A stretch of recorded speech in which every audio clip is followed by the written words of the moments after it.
Pizza Ranch Studio here on your Huddle Up show on the Missouri Sports Network. I'm here with my trusted crew. Mr. Big Fella up there, Sensitive is his middle name, Guy Newcomb, the Coach DA, sitting over there doing his thing with his got another little Kango on. I like that. I like that Kango, DA. I love it. I love it. I love it. I got a little different studio setup today. And so we're glad to be back. Guy, Big Fella, tell me what's going on in your world. Well, I tell you right now, I went through my kitchen floor the other day, but I'm all right. I've survived getting that fixed up, and not in a very good mood yesterday. But Johnny Mac, you're in a good mood. I know you're cold there, but you're smiling. You must have got that Coke machine to take that Canadian quarter finally. No, I just kicked the hell out of it. It just happened to pop out. No, I'm still trying to.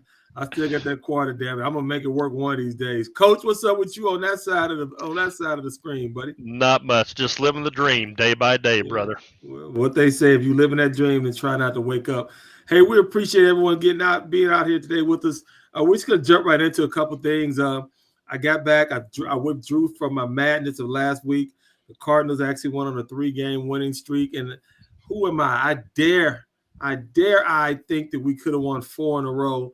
But we did win 3 in a row, and so I felt a lot better. But you know what? It was just a Cubs, so it's kind of like, you beat the last place team, and you beat the guys you always beat up on, even though we're in last place. They're still the Cubs. I'm sorry, they're the Cubs. I mean, who cares about them, right? Pretty cool stadium they got to play in, but outside of that, they're typically a bad team, not a well-run organization, and those of you who like the Cubs and support them, I say shame on you. But Big Fella, what's wrong with the Cardinals? Can we get this thing straightened out? I tell you what, everything that's going on with Wilson Contreras. You go back 3 games ago, the Cardinals are 11-24, 13 games under 500. Yadier Molina's entire career, the Cardinals were never 13 games under 500. Now it took the Cubs to get them back up above that mark, but This deal with Wilson Contreras has taken place over the last 7 to 10 days with upper management walking back, him not going to catch, going to play in the outfield DH. And, well, that's not what we really meant. He is going to catch. And then now the team's coming out and kind of backing him up and kind of protect him a little bit. And D, you made mention of this off the air that maybe they're kind of using that as the players using that as a rallying cry. Yeah, I think they are. I think they kind of circled the wagons, with the front office, with the debacle that just went on. First he's going to catch, or he's not going to catch. Now he's going to catch. They walked it back, and I think the troops kind of rallied around Wilson Contreras, and they needed a fall guy for the, for how bad the pitching staff's been. And there's been a lot of complaints about the way he frames pitches and the way he can call a game, but to me that's just it's a scapegoat. They're looking for somebody to blame, and he was the easy target. I mean, that was kind of the knock on him when he arrived at the Cardinals. That was pretty well a well-known fact with Chicago. He was actually drafted as a third baseman and ended up behind the plate because he had a strong arm and good build, and was a rugged type player. So I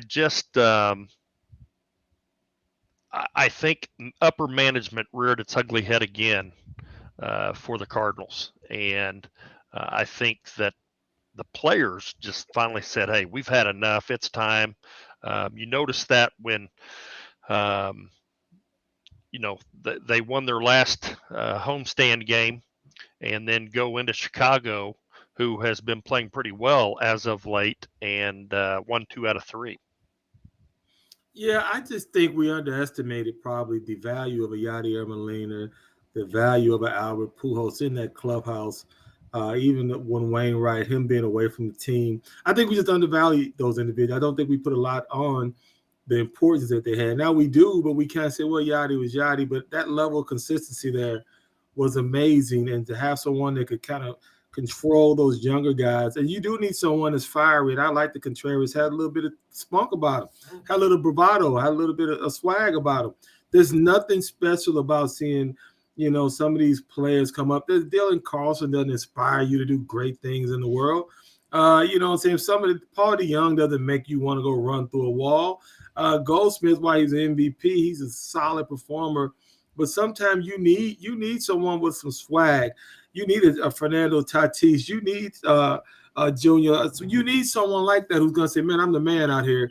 And big fella guy, I just don't think we have it. What are your thoughts on the identity that we don't have?